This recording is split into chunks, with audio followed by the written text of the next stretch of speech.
Hər vaxtınız xeyirli olsun. Bakı məhkəmə kompleksində hərbi məhkəmənin hakimlərindən ibarət heyətdə təqsirləndirilən Arayik Harutyunyan, Bako Saakyan, Arkadiy Qukasyan və digərlərinin barəsində açılmış cinayət işi üzrə məhkəmə prosesi davam edir. Hazırki mərhələdə təcavüzkar müharibənin aparılması fəsli üzrə çoxsaylı sənədlər təqdim olunur, subutlar, faktlar araşdırılır. Təqsirləndirilən şəxslərə bu istiqamətdə həm dövlət ittihamçıları, həm müdafiə tərəfinin vəkilləri, həm də zərər çəkənlərin vəkilləri çoxsaylı suallar ünvanlayırlar. İlk olaraq təqsirləndirilən Arkadiy Qukasyan sualları cavablandırır.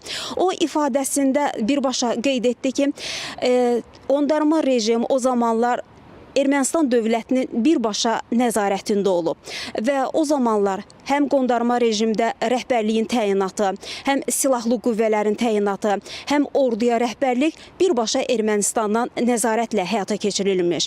Qeyd edək ki, Arkadiy Qukasyan özü uzun illər qondarma rejimə rəhbərlik edib və o özü də ifadəsində bildirdi ki, o bu rəhbərliyə gəlməmişdən əvvəl Ermənistanda razılaşdırmalar aparıb. Və mən bir neçə mühüm məqamı da tamaşaçıların diqqətinə çatdırmaq istəyirəm. Həmin mühüm məqamlardan biri Ermənistanın o zamanlar qondarma rejimi maliyyələşdirməsi ilə bağlıdır. Qukasyan da ifadəsində bildirdi ki, o zamanlar Qarabağdakı qondarma rejim iki mənbədən maliyyələşib. Onlardan biri vergilərdən gələn vəsait olub, digəri isə Ermənistanın ayırdığı kredit olub. Amma həmin kreditin vaxtı və faizləri barədə onlar məlumatsız olub və bu barədə heç bir, yəni nə geri dönüş olub, ya həmin faizlərin qaytarılması prosesi olmayıb.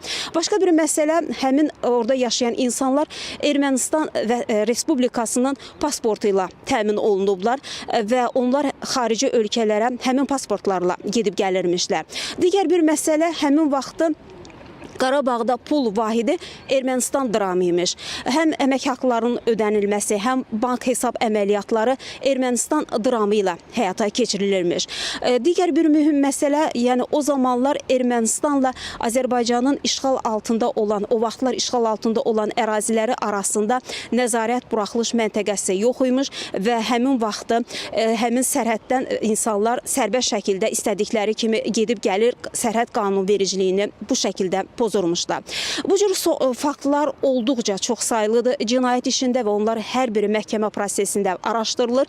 Başlıcası isə bütün silahlı proseslərlə bağlı, həyata keçirilən əməliyyatlarla bağlı əmrlər hamısı Ermənistandan verilirmiş. Məhkəmə prosesi açıq keçirilir, təqsirləndirilənlərin hər biri iki müdafiəçi ilə təmin olunub. Biz mütəmadi olaraq proseslə bağlı məlumatlar veririk. Bugün də bizim xüsusi reportajımız olacaq. Hələlik isə söz sizdə, studiyadadır.